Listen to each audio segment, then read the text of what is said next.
About 8 years ago, when I started this channel, I made a video called 7 editing tips that are simple and beautiful. I asked what you think are the most helpful editing tips. Now that video took off. Since then, I've just kept editing pretty much every day. And through this channel, I actually had the opportunity to talk to high-level editors and be able to visit them and take a look at their editing timelines. In this, refined my own editing process. So today, I want to do part 2 of this video, and I'm going to call it 7 advanced editing tips that are still simple and beautiful. I've been cutting for over 25 years. I cut for James Cameron on Ghost of the Abyss. I worked on the Emmy-winning TV show Hit Record with Joseph Gordon-Levitt, and I cut for Sundance filmmaker Mark Webber. Right? Yeah. Let's get into it. Tip number 1, cam rolls. One of the most helpful things I learned was to cut better and faster by using what is called cam rolls. And this comes to me through Josh Beal ACE, but cam rolls is something that comes from the traditional film world. Back in the days, they would just line up all the takes in a reel so that you can watch the dailies. Now, nowadays, we have digital nonlinear editing and everything is in your computer, but we still use reels, and specifically we use cam rolls when we want to break up a scene into beats. So instead of looking at the entire take, we're only focused on one beat of the scene, and we're gonna line up all the same moments of the various takes of that beat in the scene. 3, Charlie, take 1. Antioxidants. Thank you.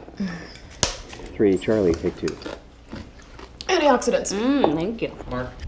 3, Alpha, take 1. Antioxidants. Thank you. Take 2. Antioxidants. Take 3. Antioxidants. So you can see I have all the different angles, all the different takes of just this moment. I would do the actual editing within this cam roll, and then once I've decided what is the best one, I would delete all the other takes, and then I would move on to the next beat. Do I want to know what happened there? Oh, I fell down at the pink vigil last night. You fell down. This concept changes everything in sense of being faster and better. The need for speed. Now, here is tip number 2, embracing the imperfections in the footage. I love messy camera work. Shots that are out of focus, the camera's not quite ready, it's drifting, it's turning. Those are usually the things people want to cut out. They want to have the perfect composed shot to use in an edit. But for me, some of the best moments are in those imperfections. And when it feels right, I actually leave it in, because it creates something you can't fake. It's something real, spontaneous, and fresh. Can I kiss you? Yes, please. I had an opportunity to cut The End of Love with Mark Webber, and that film is highly improvised. The camera was just reacting to what was happening without really having any rehearsal. The camera was just reacting to the moments, and it created a lot of incredible cut points for me to emphasize that this scene is happening for real. $2,000. Oh my God! $2,000 to anyone who puts this here and pulls the trigger. I dare you. No. It really helped with the authenticity of the scene. Advanced editors tend to be very open-minded about these things that are kind of left on the side that didn't quite work out, but present a lot of opportunity. 60% of the time, it works. Here's tip number 3. It's about the invisible time compression. Yes, in one part it's about what to cut out. So you as an editor need to compress time down to the things that matter. Go, go, go. 7 years per hour here. Let's make it count. Hopefully, as a beginning editor, you already know how to get rid of the dust. All the pauses, the resets, the ums and ahs, all the things that you can do to clean up a scene. You can take this mattress here, Mark, take it downstairs, put it in Guillermo's room, and you can sleep on this. And then I also put your blue box in your brother's room, and all your things are in there. Okay, great. Okay? Thanks. Us as editors, we want to really have the scene flow. You can take this mattress here, Mark, take it downstairs, put it in Guillermo's room, and then I also put your blue box in your brother's room, and all your things are in there. All right. In a natural conversation, when people just talk, like for example in a coffee shop, you actually notice that there are very few pauses. They almost step on each other in the conversation. And a good example of this is The Irishman. I really love anything that Thelma Schoonmaker cuts because she is ruthless when it comes to speeding up a scene in a way that we're just emotionally fully engaged and we're kind of really right there where we need to be to wonder what's going to happen next. It's wet. Yeah, I had a frozen fish I had to deliver for a friend of mine. A fish? The seat is wet from a fish? Yeah, I know. What do you want me to do about it now? Jesus I'll sit Christ. No, it's all right. You sit in the... I'll sit there. I'm not Why don't you sitting just- there. I'm sitting there. All right, sit where you want. I talked about what to cut out. More importantly, and this is tip number 4, what are the moments that deserve to stay? Beginner editors tend to be very unfocused on what actually matters in a scene. So they have a balance between process and the things that are actually matter to the story in a way that it becomes very confusing. At the beginning, this might be very hard. That's the shift from showing everything to showing just enough. And if the emotion works, the scene works. Tell me what you done wrong.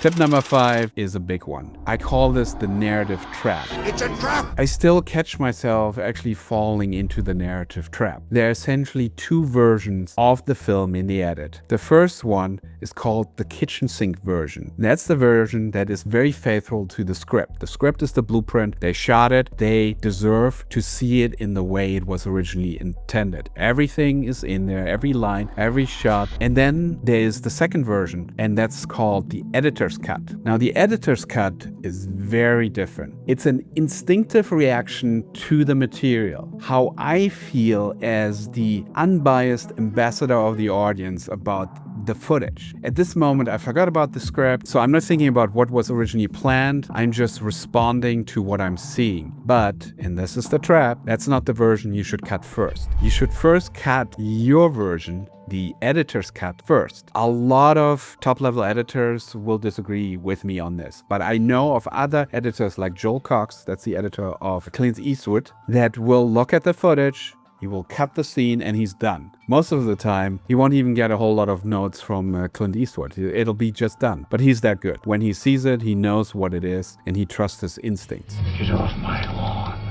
The important thing is, if you're getting to that sort of next level of an editor where you start to trust your instinct, which is a really good thing, because ultimately instinct plays a huge factor in being a good editor. So I always do the editor's cut first, the way that I think the film should be. I have a very strong point of view on that scene. I put it aside, and then I do take the time and cut the kitchen sink version. I'll show that version to the director first, so that they see what they've shot. Then I'll show them my editor's cut so that they see how I would tell the story instinctively without any direction. And it allows the director to have 2 choices. They don't necessarily have to pick one over the other, but they can decide what is the story that they want to tell, what matches with their vision, and what's the better approach to go from here. Because obviously you're going to rework scenes in the context of the scene as well as the overall context of the film, and things are going to change no matter what. But to start off with a really strong editor's cut as a foundation can be a great process to arrive at something that is very authentic, fresh, original, and solving a lot of the problems up front. So if this was helpful, you might be wondering where you actually stand as an editor. If you feel like your work is not quite progressing, I put together something called an editor readiness check. It is a short assessment that gives you clarity on where you are, where you want to go, and what is holding you back right now. Because most of the time it's actually not lack of skill, it's lack of clarity. So if you want a clearer picture of where you stand, go to thisguyedits.com/ready. You will get clear next steps based on your situation. Let's get into the next tip. It has to do with Mickey Mouse ears. It's a very specific tip that only applies to people working probably in the still #1 editing software when it comes to high-level studio features and prestige television. And this comes from my friend Josh Beal, ACE, again. and he cut on shows like House of Cards, and he works on Avid. And Avid has bins that can be arranged like a canvas. All the thumbnails of your different takes can be moved around, changed in sizes, and so on and so forth. And what he does is he creates a layout of his multicams, and he actually leaves the individual thumbnails of the individual cameras on top of each other, creating kind of a Mickey Mouse shape so that he can visually see what the actual coverage of the various angles are while he's picking his takes from the bin. Here's my master. Here are these medium shots. I have these reverse angles on him. Now, do you ever use these to actually cut, or you always cut from this one? I'll almost always cut from the group clip. So it's just a visual reminder to you that there are two angles and what they look like. Exactly. If all I had in my bin were the group clip, because some people just put the group clips in. Some people don't want this much stuff in their bin. Yeah. But I like it because I don't have to load this clip and flip back and forth between the angles, you know, to see. That's actually a great tip. I don't use that. Now I will. This reduces friction and speeds up his decision process. And this takes us to the last tip. And this is where we get close towards mastery. I want to emphasize, I don't consider myself to be a master just yet. I'm a go-to editor for many directors, but this is where things move towards mastery. Here's where you start. A lot of beginning editors cut a scene, and there are parts of a scene that feel like almost, we call it ping pong editing. You just go back and forth, back and forth, back and forth between the same shots, and it doesn't really feel like the shot composition, the pattern and the phrases of how it's edited is helping us emotionally understand what the scene is about or what the subtext of the scene is. It is just kind of documenting what was shot. It's very predictable and can become boring. What are you gonna do tonight? I'm just gonna go to sleep soon. Okay. I've been doing some reorganizing today. Now, advanced editors, they have elegance to how they shape a scene. And when a scene is beautifully cut, it doesn't have these moments where it feels repetitive. In the course, we cut the first scene, and there's a white shot that is beautiful. I call it like the Lost in Translation shot because it reminded me of that movie. And it's our main character looking out to New York. He's sitting in his hotel room on his bed, and we only see his back, and he feels whatever you want that shot to mean. Like, is he isolated? Is he alone? Is he lost? I've seen hundreds and hundreds of versions where somebody would be cutting to that shot, to his close-up, to that shot, to this close-up for a phone conversation that was happening. It was disrupting the beauty of the scene because there was no real intent or point of view for when to use the scene. So I tend to encourage editors to think about maybe you only use that white shot one time. Could be at the beginning, could be at the end, could be at the most important moment in the scene to emphasize how the character feels and try to not use it again. I was worried. Well, there's no need to worry. How is it? It's the same. By just using it once, it becomes even more important. I remember Kelly Dixon did in Breaking Bad, in the final episode where Walter and Hank are in the garage. I gotta say, I don't like the way you're looking at me right now. Hank is finally realizing who Walter really is.